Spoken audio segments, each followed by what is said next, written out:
राष्ट्रीय प्रवक्ता जफर इस्लाम यहां पर हमारे साथ जुड़ चुके हैं और साथ में शामिल हो रहे हैं हमारे साथ समाजवादी पार्टी से प्रोफेसर धर्मेंद्र यादव। इनफैक्ट वो यहां स्टूडियो में मौजूद हैं। तहसीन पूनावाला आपको स्क्रीन पर दिखाई दे रहे हैं, राजनीतिक विश्लेषक हैं, और इस वक्त दानिश कुरैशी भी आपको दिखाई दे रहे हैं AIMIM की तरफ से। आप सभी का बहुत बहुत स्वागत है। शुरुआत धर्मेंद्र जी आपसे कर रही हूं इसलिए क्योंकि अखिलेश यादव ने अभी अभी बड़ा बयान दिया है। वो ये कह रहे हैं एनकाउंटर नहीं हत्या है। रूबिका जी, भारतीय जनता पार्टी के चरित्र को अगर आप देखेंगे तो भारतीय जनता पार्टी के पास ले दे करके एक ही हथियार है, वो है हिंसा।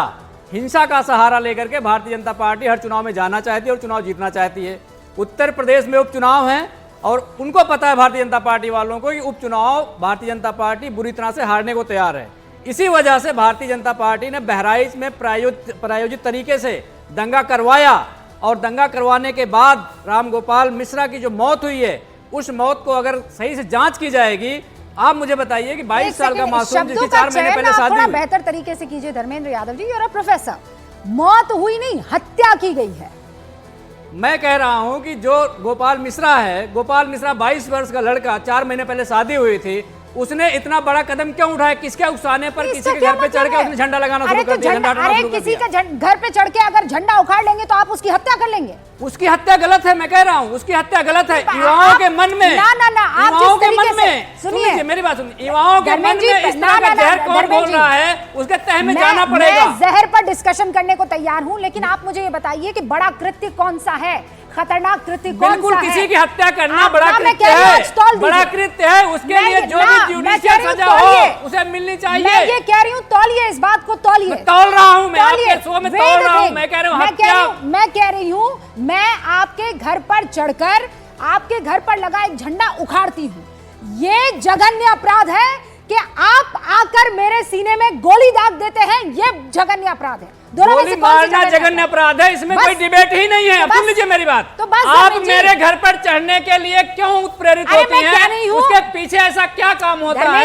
ऐसी कौन सी ट्रेनिंग दी जाती है? ट्रेनिंग नहीं, इसे ट्रेनिंग मैं कहती हूँ जो काम उसने किया वो गलत काम किया, ठीक है? आप मुझे बताइए। मैं ये कहती हूँ कि जो काम उसने किया वो बिल्कुल भी ठीक नहीं था। मतलब किसी के घर पे चढ़ के आप झंडा उखाड़ेंगे, आप उसकी दीवार तोड़ देंगे, ये गलत काम है, ठीक है? मैं मानने को तैयार हूँ, लेकिन क्या आप उसे गोली मार देंगे? आप उसे खींच के उसके बदन में छर्रे डाल देंगे? मैं फिर कह रहा हूँ, गोली मारना जघन्य अपराध है। जिसने गोली मारा है तो भारत के संविधान के अनुसार अगर उसे सजाए मौत हो तो आप मौत की सजा दीजिए। लेकिन आप कारण पे बात करिए पहले। ये घटना हुई क्यों? ये घटना क्यों हुई? किसने करवाई?